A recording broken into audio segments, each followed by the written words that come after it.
Hey guys, what's going on? My name is Joe, and as I'm sure many of you are aware, Steam recently released an update covering some pretty significant things to do with trading.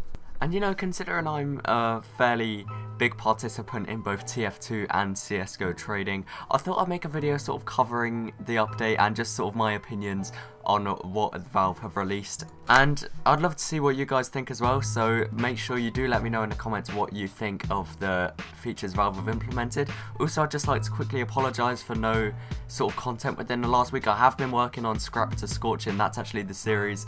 Yeah, Scrap to Scorching, but unfortunately it's actually been proven to be a lot harder than I remembered from sort of back in a few months ago when I did my Rags to Riches. So yeah, that should be up within the next sort of few days, maybe a week or so.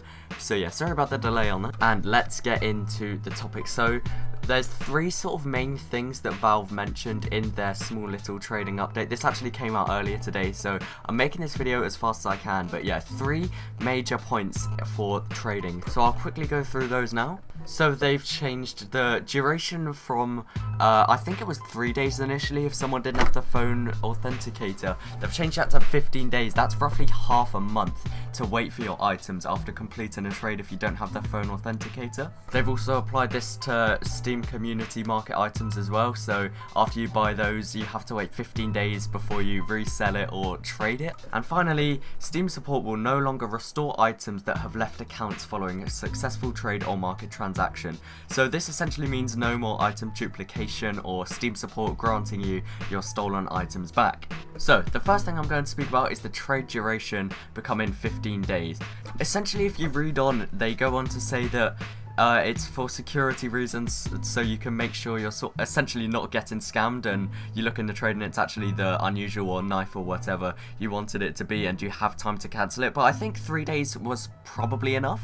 But even then, if they're gonna like sort of change it up, I think 15 days may be a bit extreme, especially considering, you know, if you're trying to trade and sort of go from, for instance, a Scrap to Scorching. If I didn't have a phone, think how long an episode would take to make if every trade I did had to be postponed for 15 days. So essentially, what if I sold a weapon for a Scrap? I'd have to wait 15 whole days. That's half a month to get one weapon worth sort of one Scrap. Like, it's a bit ridiculous in my opinion. Maybe if they changed it sort of 5 days, maybe 7 days, I think that is more than enough time to make sure that you're not getting scammed.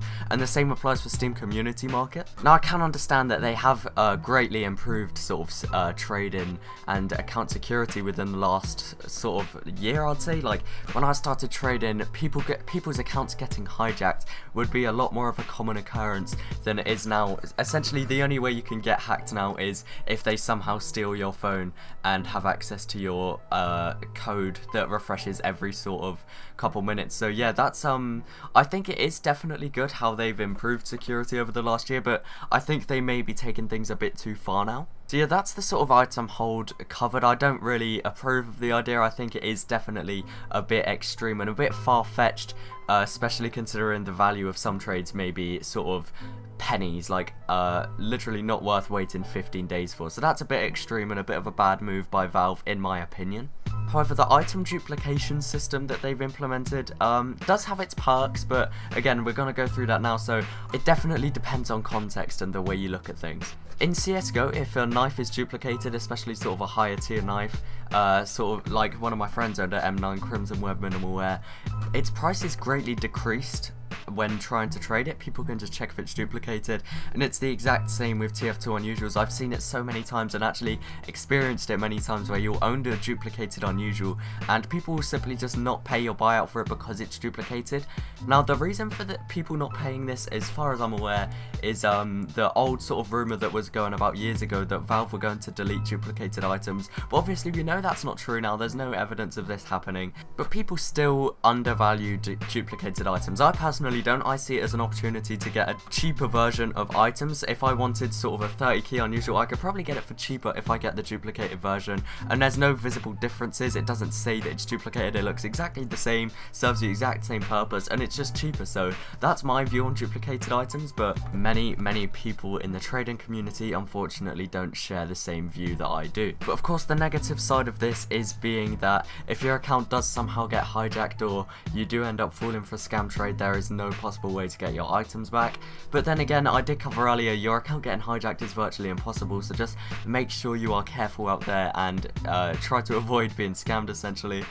But yeah, I definitely think the duplication patch is a step in the right direction from Valve, and we'll see no more duplicated unusuals, so any unusuals sort of scammed from now on will not be duplicated. They could get stuck in a scammer's backpack, but I suppose that's a price Valve are going to have to be willing to pay. But yeah, that's just about all of my opinions on the new trading update Valve released. It doesn't really impact me too much because I do have the phone authenticator, but let me know what you guys think in the comment section below.